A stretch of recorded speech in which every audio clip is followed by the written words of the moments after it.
If you need to cancel a pending transaction on Discord, follow these steps to ensure your request is processed before it completes.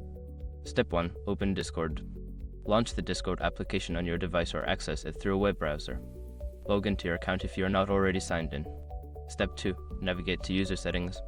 Click on the gear icon located at the bottom left corner of the Discord interface. This will take you to the User Settings menu. Step 3. Access Billing Settings. In the User Settings menu, scroll down and select the Billing option.